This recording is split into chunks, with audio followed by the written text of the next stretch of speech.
நெல்லை மாவட்ட காங்கிரஸ் நிர்வாகி ஜெயக்குமார் வீட்டு தோட்டத்தில் மீண்டும் ஆய்வு நடத்தப்பட்டு வருகின்றது. முழு விவரங்களை செய்தியாளர் ஆறுமுகம் நயனாரிடம் கேட்கலாம். ஆறுமுகம் நயனார், வணக்கம். மீண்டும் இந்த ஆய்வு எந்த மாதிரி நடைபெற்று வருகிறது? எவ்வளவு மணி நேரமாக நடைபெற்று வருகிறது? யார் யாரிடம் நடைபெற்று வருகிறது? முழு விவரங்கள் என்ன? வணக்கம். நெல்லை மாவட்டம் கரச்சித்துப்பூரை சேர்ந்த கிழக்கு மாவட்ட காங்கிரஸ் நிர்வாகி APK ஜெயக்குமார் மரணமடைந்து இன்றுடன் 8 நாட்கள் ஆகிறது. ஜெயக்குமார் மரணம் குறித்து விசாரிக்க காவல்துறை சார்பில் 10 தனிப்படைகள் அமைக்கப்பட்டு பல்வேறு கோணங்களில் விசாரணை செய்து வந்தனர். இசையன்மலை சுற்று வட்டாரத்தைச் சேர்ந்த அனைத்து சந்திப்புகளிலும் உள்ள கேமராக்களை காவல்துறையினர் ஆய்வு செய்து வந்தனர். இன்னும் அவர்கள் கண்களுக்கு தப்பி இருக்கக்கூடிய கேமராக்களையும் ஒவ்வொரு கடையாக தேடி ஆய்வு செய்து வந்தனர்.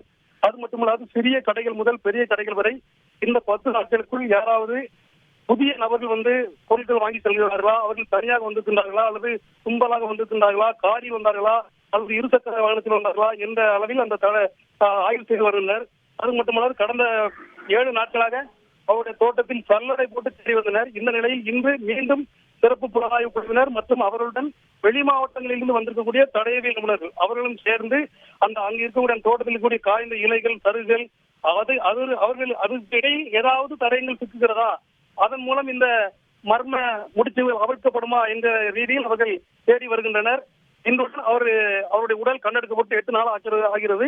மீண்டும் தீவிரமான முறையில் இந்த மர்ம முடிச்சுகளை அவிழ்க்கும் வகையில் தடயங்களை தேடி துறையினரும் தடயவியல் நிபுணர்கள் தேடி வருகின்றனர். முழு விவரங்களுக்கு நன்றி ஆறுமுக நாயனார். செய்திகளை உடனுக்குடன் தெரிந்து கொள்ள உடனே சப்ஸ்கிரைப் பண்ணுங்க.